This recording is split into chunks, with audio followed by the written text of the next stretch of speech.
आज की इस वीडियो में विज्ञान के ऐसे वीवीआई महत्वपूर्ण ऑब्जेक्टिव क्वेश्चन आपको बताने वाले हैं जो आपकी परीक्षा में 100% पूछे जा सकते हैं। और यह सभी जो प्रश्न हैं वो 2011 से लेकर के 2020 के बीच पूछे गए सभी प्रश्न हैं जो कि आपके क्वेश्चन बैंक से लिया गया है। तो मैं आपसे रिक्वेस्ट करता हूं जब तक ये क्वेश्चन सभी समाप्त ना हो जाए तब तक आपको कहीं पे जाना नहीं है। और जितने प्रश्न का उत्तर आपको पहले से पता है तो आप फटाफट कमेंट करके हमें बताते रहिएगा। तो जल्दी से इसी तरह के वीडियो पाने के लिए लाइक करें और चैनल को सब्सक्राइब नहीं किया तो फटाफट से पहले सब्सक्राइब करें, क्योंकि जब तक चैनल को सब्सक्राइब नहीं करेंगे तब तक आपको आगे से वीडियो नहीं मिल पाएगी। आइए देखते हैं कि सबसे पहला नंबर प्रश्न क्या कह रहा है। तो सबसे पहला नंबर प्रश्न है कि रक्त का थक्का बनाने में सहायक होता है। आपको बताना है कि रक्त का थक्का बनाने में सहायक कौन होता है। तो आपको बताना चाहेंगे इसका बिल्कुल सही उत्तर हो जाएगा ऑप्शन सी कि रक्त बिंबाणु।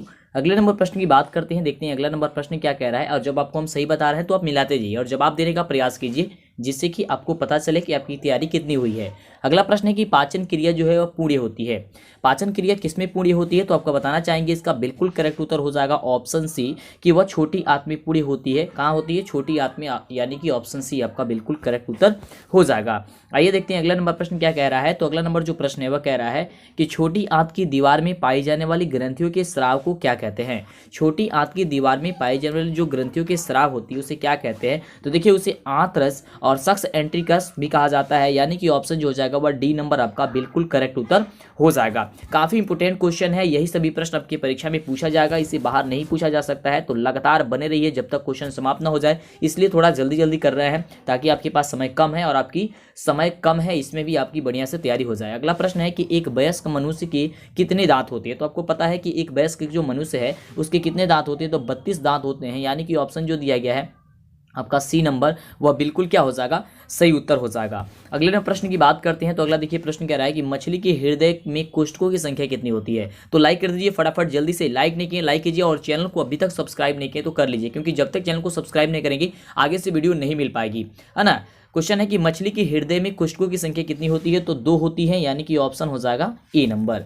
अगले नंबर प्रश्न की बात करते हैं। तो अगला प्रश्न कह रहा है कि स्वाद कलिकाएं पाई जाती है। जो स्वाद कलिकाएं होती है वह पाई जाती है कहाँ पे पाई जाती है। तो आपको पता है कि जीभ के ऊपरी सतह पे पाई जाती है, यानी कि ऑप्शन जो हो जाएगा वह बी नंबर आपका बिल्कुल करेक्ट उत्तर हो जाएगा। और आपको बता दें कि परीक्षा के एक दिन पहले से आपको लगातार क्वेश्चन चलने वाली है, बहुत ही जबरदस्त सीरीज चलेगी, है ना।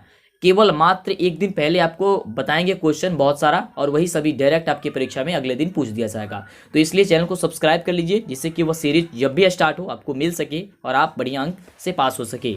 अगला क्वेश्चन है कि अमाशय के अग्रभाग को कहते हैं। अमाशय के अग्रभाग को क्या कहते हैं। तो उसे कहते हैं कार्डियक, यानी कि ऑप्शन जो सी नंबर दिया गया है वो आपका सही उत्तर हो जाएगा कि कार्डियक। अगले नंबर प्रश्न की बात करते हैं। तो देखिए अगला नंबर जो प्रश्न है वो कह रहा है कि मुख्य गुहा का पिछला भाग कहलाता है।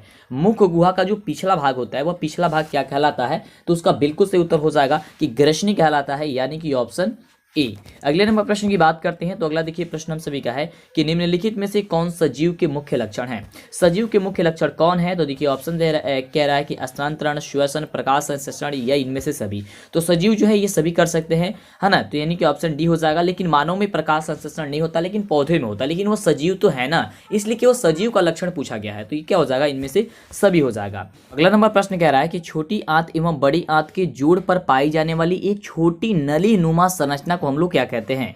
तो देखिए छोटी आंत एवं बड़ी आंत के जोड़ पर पाई जाने वाली एक छोटी नलीनुमा संरचना का जो है हम लोग शिकम कहते हैं, यानी कि ऑप्शन जो ए नंबर दिया गया है आपका बिल्कुल करेक्ट उत्तर हो जाएगा। अगले नंबर प्रश्न की बात करते हैं, काफी इंपोर्टेंट है बाबू, क्लास छोड़ करके जाइएगा, काफी नुकसान हो जाएगी एकदम, इस साल एकदम गर्दा मचा देनी है आपको परीक्षा में। अगला प्रश्न है कि लोहा को जिंक से लेपित करने की क्रिया को हम लोग क्या कहते हैं। लोहा को जिंक से लेपित करने की क्रिया क्या कहते हैं। तो गैल्वेनीकरण कहते हैं। क्या कहते हैं उसे, गैल्वेनीकरण कहते हैं। तो आपका आंसर हो जाएगा ऑप्शन बी नंबर। ठीक है, चलिए अगला प्रश्न। अगला देखिए प्रश्न कह रहा है कि सिल्वर क्लोराइड का रंग कैसा होता है। काफी ज्यादा बार क्वेश्चन ये पूछा जाता है कि सिल्वर क्लोराइड का रंग कैसा होता है। तो सिल्वर क्लोराइड का रंग जो होता है वह श्वेत होता है, यानी कि ऑप्शन जो हो जाएगा वह ए नंबर हो जाएगा। अगले नंबर प्रश्न की बात करते हैं। तो अगला देखिए प्रश्न कह रहा है हम सभी का मात्र 50 ही क्वेश्चन आज बताने वाले हैं जो कि काफी इंपोर्टेंट क्वेश्चन है ये सभी। तो क्वेश्चन देखिए कह रहा है कि जस्ता तथा तनु हाइड्रोक्लोरिक अम्ल की अभिक्रिया के फलस्वरूप निम्न में से कौन सा अम्ल जो है वह बनता है, कौन सा गैस बनता है ना, माफ कीजिएगा, कौन सा गैस बनता है आपको ये बताना है। तो बनता है हाइड्रोजन गैस, यानी कि H2 ऑप्शन जो दिया गया है सी नंबर वो आपका बिल्कुल करेक्ट उत्तर हो जाएगा। अगले नंबर प्रश्न की बात करते हैं। तो देखिए अगला नंबर हम सभी का प्रश्न है कि निम्नलिखित में कौन एक दहन अभिक्रिया है, इसमें से जो है वह कौन एक दहन अभिक्रिया है। तो आपका आंसर हो जाएगा ऑप्शन सी नंबर कि पेट्रोल का जो जलना है वह एक प्रकार की कौन सी अभिक्रिया है, तो दहन अभिक्रिया है, यानी कि ऑप्शन सी। अगले नंबर प्रश्न की बात करते हैं। तो देखिए अगला नंबर हम सभी का प्रश्न कह रहा है, और अंतिम में आप जरूर बताइए कि आपने 50 प्रश्न में से कितना प्रश्न का जवाब हमें दे पाए हैं, है ना। अगला देखिए प्रश्न कह रहा है कि साग सब्जियों को विघटित होकर के कंपोस्ट बनना किस प्रकार की अभिक्रिया का उदाहरण है। तो ये एक प्रकार की ऊष्माक्षेपीय अभिक्रिया है, यानी कि ऑप्शन जो हो जाएगा वह बी नंबर आपका बिल्कुल करेक्ट उत्तर हो जाएगा। अगले नंबर प्रश्न की बात करते हैं। तो अगला देखिए प्रश्न हम सभी क्या कह रहा है कि निम्न में कौन सा उत्पाद लेड नाइट्रेट को गर्म करने पर प्राप्त होता है। वो कौन ऐसा उत्पाद है जो लेड नाइट्रेट को गर्म करने पर प्राप्त होता है। तो वह है NO2 और O2, यानी कि ऑप्शन हो जाएगा डी नंबर की NO2 और O2 ऑप्शन डी। अगले नंबर प्रश्न की बात करते हैं। तो देखिए अगला नंबर जो प्रश्न है वह प्रश्न हम सभी क्या कह रहा है कि निम्न में कौन एक सही है। तो निम्न में कौन जो है वह सही है, तो आप ध्यान से देखिएगा तो आपको ऑप्शन बी नंबर दिखाई देगा कि सही होगा, क्योंकि यह Na2CO3 जो है लिखा गया है इंटू 10H2 लिखा गया है, जो कि एक धोने का सोडा का सूत्र होता है। तो ये आपका बिल्कुल करेक्ट उत्तर हो जाएगा ऑप्शन बी नंबर। और यह जरूर याद करके रखिएगा कि धोने का सोडा का रासायनिक सूत्र क्या होता है, यही होता है। ये क्वेश्चन जो है कई बार पूछा गया है और इस साल पूछा जा सकता है आपके परीक्षा में। अगला देखिए प्रश्न कह रहा है कि निम्नलिखित अभिक्रिया में अपघटन की अभिक्रिया कौन सी है। निम्नलिखित की अभिक्रिया में जो है अपघटन की अभिक्रिया इसमें से कौन है, तो हो जाएगा ऑप्शन सी नंबर कि 2KClO3 से बनता है 2KCl + 3O2, और इसे जो है संतुलित कर दिया है। और कितने बच्चों को संतुलित करना समीकरण आता है आप हमें बता दीजिए, अगर नहीं आता है तो कहिएगा, तो हम इस पर एक वीडियो बना करके आपको दे देंगे कि समीकरण को संतुलित कैसे किया जाता है, काफी आसानी तरीके से। अगले नंबर प्रश्न की बात करते हैं। तो लाइक करके और नीचे कमेंट करके हमें फटाफट बता दीजिए, समय आपके पास काफी कम है। अगला प्रश्न है कि Fe2O3 + 2Al से बनता है Al2O3 + 2Fe की दी गई अभिक्रिया जो है वह किस प्रकार की अभिक्रिया है, आपको ये बतानी है। तो देखिए ये दी गई जो अभिक्रिया है वह एक प्रकार की विस्थापन अभिक्रिया है। तो देखा जाता है कहाँ पे विस्थापन अभिक्रिया दिया गया है, तो ऑप्शन दिया गया है डी नंबर में। तो डी नंबर जो है विस्थापन अभिक्रिया, इसलिए इसका आंसर क्या हो जाएगा, ऑप्शन डी नंबर हो जाएगा। अगले नंबर प्रश्न की बात करते हैं। तो देखिए अगला नंबर जो प्रश्न कह रहा है वो कह रहा है कि लौह चूर्ण पर तनु हाइड्रोक्लोरिक अम्ल डालने से क्या होता है। लौह चूर्ण पर तनु हाइड्रोक्लोरिक अम्ल जब डाला जाता है तो क्या होता है, तो क्या होता है कि हाइड्रोजन गैस और आयरन क्लोराइड का निर्माण हो जाता है, यानी कि ऑप्शन जो ए नंबर दिया गया है वो आपका क्या हो जाएगा, बिल्कुल करेक्ट उत्तर हो जाएगा। अगले देखिए प्रश्न कह रहा है कि निम्न में कौन एक अर्धचालक नहीं, निम्नलिखित में कौन अर्धचालक नहीं, इसमें से कौन जो है वह अर्धचालक नहीं है। तो अर्धचालक नहीं है वह पारा है। पारा जो है वह एक प्रकार की अर्धचालक नहीं है, वह एक प्रकार की चालक है ना।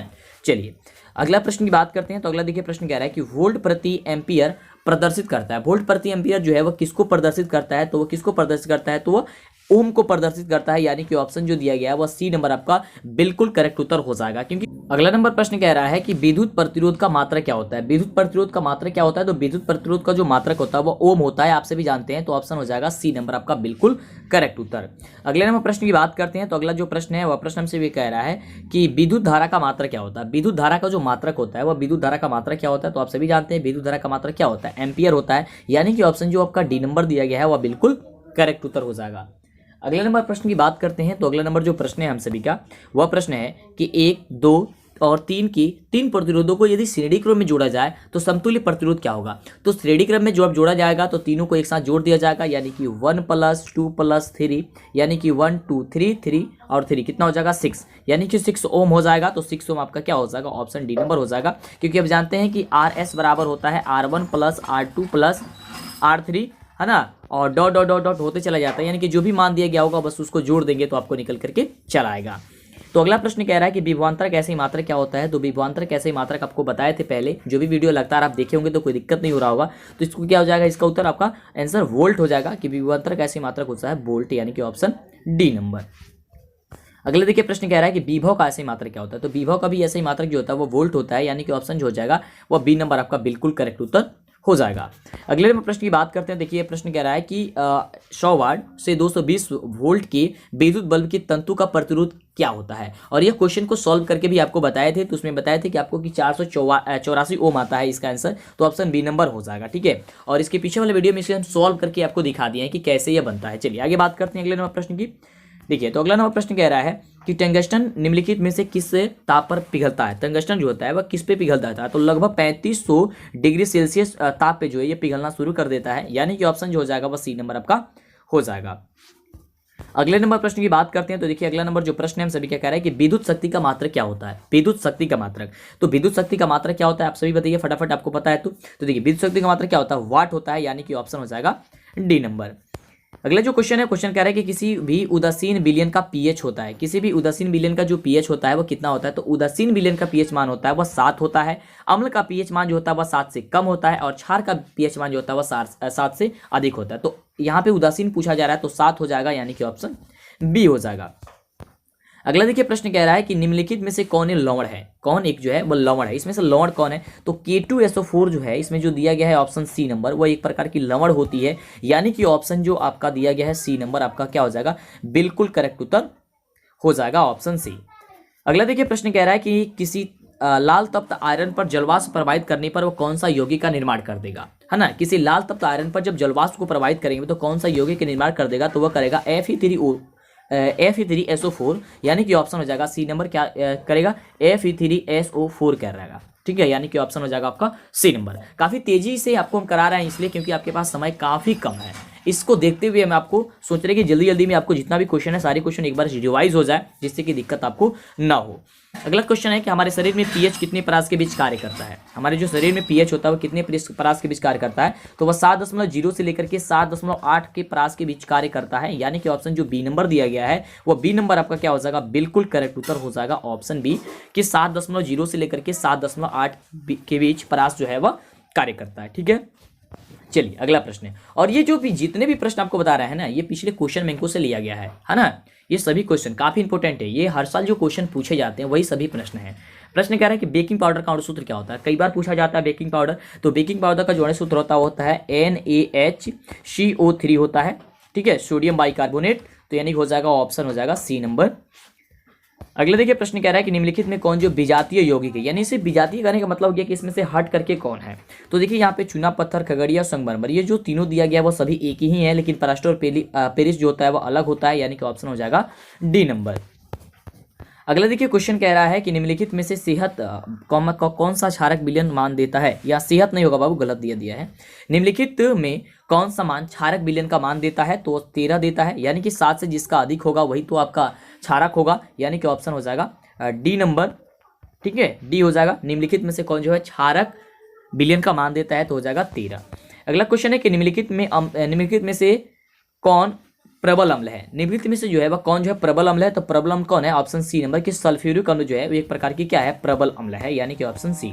अगला क्वेश्चन जो है वो क्वेश्चन कह रहा है कि निम्नलिखित में कौन क्षारक नहीं है, निम्नलिखित में जो है वह कौन क्षारक नहीं है, KOH, NaCl, Al2O3 के होल थ्राइस या ZNO, है ना। निम्नलिखित में से कौन जो है क्षारक नहीं है, तो इसमें का आपको जो ऑप्शन देख रहे हैं आप लोग, ऑप्शन बी नंबर NaCl वो एक प्रकार के लवण है या क्षारक नहीं है, यानी कि ऑप्शन हो जाएगा इसका बी नंबर। अगला जो क्वेश्चन है वो क्वेश्चन कह रहा है कि निम्नलिखित में से क्षारक में कौन प्रबल अम्ल है, प्रबल क्षारक है। क्षारक में भी प्रबल क्षारक कौन सी है ना, तो देखिए क्षारक में भी प्रबल क्षारक जो है वो NaOH जो दिया गया है ऑप्शन बी नंबर, वह एक प्रकार की प्रबल क्षारक होती है, यानी कि ऑप्शन जो दिया गया है वो बी नंबर बिल्कुल करेक्ट उत्तर हो जाएगा। तो लाइक जो लोग भी नहीं किए हैं जल्दी से लाइक कर दीजिए, कंजूसी मत कीजिए लाइक करने में। चलिए अगला प्रश्न कह रहा है कि हार्मोन स्रावित होता है, जो हार्मोन होता है वह स्रावित होता है, किससे स्रावित होता है, तो आपको पता है कि वो किससे स्रावित होता है, अंतःस्रावी ग्रंथि से स्रावित होता है, यानी कि ऑप्शन जो ए नंबर दिया गया है वो आपका बिल्कुल करेक्ट उत्तर हो जाएगा। अगला प्रश्न है कि ग्वाइटर अथवा घेंगा जो पनपता है, मतलब कि ग्वाइटर या घेंगा जो होता है ना वो किससे पनपता है, तो आयोडीन की कमी जिसमें हो जाती है उससे पनपता है, तो इसलिए बार बार सलाह दी जाती है कि आयोडीन युक्त नमक ही आप लें, है ना, आयोडीन युक्त नमक ही आपको खाना चाहिए। अगला क्वेश्चन है कि थायरॉक्सिन का श्रवण कहाँ से होता है, जो थायरॉक्सिन का जो श्रवण होता है वो कहाँ से होता है, तो थायराइड ग्रंथि से होता है, थायराइड से होता है, यानी कि ऑप्शन जो ए नंबर दिया गया आपका बिल्कुल सही उत्तर हो जाएगा। चैनल को जितने बच्चे सब्सक्राइब नहीं किए पहले सब्सक्राइब कीजिए, जल्दी से सब्सक्राइब करें, नहीं तो आगे से वीडियो नहीं मिल पाएगी। अगला क्वेश्चन है कि मानव में डायलिसिस थैली है, मानव में जो है वह डायलिसिस थैली कौन है, तो वह नेफ्रॉन है, कौन है, नेफ्रॉन है, यानी कि ऑप्शन जो दिया गया है ए नंबर आपका बिल्कुल सही उत्तर हो जाएगा। अगला जो क्वेश्चन है वो क्वेश्चन कह रहा है कि भोजन का पचना किस प्रकार की अभिक्रिया है, भोजन का पचना किस प्रकार की अभिक्रिया है, तो वह उपचयन अभिक्रिया है, यानी कि ऑप्शन जो ए नंबर दिया गया है आपका बिल्कुल करेक्ट उत्तर हो जाएगा। अगला क्वेश्चन है 46 नंबर प्रश्न है कि कौन सा पादप नियंत्रक फल बेचने वालों द्वारा उपयोग किया जाता है। तो एथिलाइन का उपयोग किया जाता है। यहाँ पे इथिलाइन लिखा गया है, इथिलाइन होता है, ठीक है, कोई दिक्कत नहीं है। इथाइलिन होता है, यानी ऑप्शन जो आपका सी नंबर दिया गया है वो आपका सही उत्तर हो जाएगा। अगला नंबर प्रश्न है कि निम्नलिखित में से कौन सी एक अंतःस्रावी और बाह्यस्रावी ग्रंथि दो प्रकार की होती है। तो इसका जो बिल्कुल सही उत्तर हो जाएगा वो क्या हो जाएगा 48 नंबर प्रश्न का, तो डी नंबर होगा पिट्यूटरी, यानी कि ऑप्शन हो जाएगा डी नंबर। अगले नंबर प्रश्न की बात करते हैं जो कि सेकेंड लास्ट है, और प्रश्न कह रहा है कि कौन सी अंतःस्रावी ग्रंथि वृक्क के दोनों ओर उपस्थित होती है। तो क्या हो जाएगा ऑप्शन ए नंबर हो जाएगा बिल्कुल, कि गुनेट्स होती है, यानी कि ऑप्शन ए। अगले नंबर प्रश्न की बात करते हैं, तो अगला देखिए लास्ट प्रश्न है 50 नंबर, कि जीवों में ध्वनि ग्रहण करने के लिए संवेदी जो अंग है वह कौन है। जीवों में ध्वनि ग्रहण करने के लिए जो संवेदी अंग क्या है वह है श्रवणग्राही, यानी कि ऑप्शन हो जाएगा सी नंबर। ये बिल्कुल करेक्ट उत्तर हो जाएगा। तो ये रहा है आपका पिछले वर्षों का काफ़ी पूछा गया और इंपॉर्टेंट क्वेश्चन, और इस साल आपकी परीक्षा में पूछे जाने की बहुत ज़्यादा संभावना है। 50 प्रश्न, आपने कितने प्रश्न का उत्तर दे पाए या आपको कितना प्रश्न आपको पहले से पता है आप हमें बता दीजिएगा नीचे। और इसके पहले जितना भी वीडियो देखे सारी वीडियो देखिए, लगातार क्लास चल रही है तो आप क्लास ज़रूर लेंगे।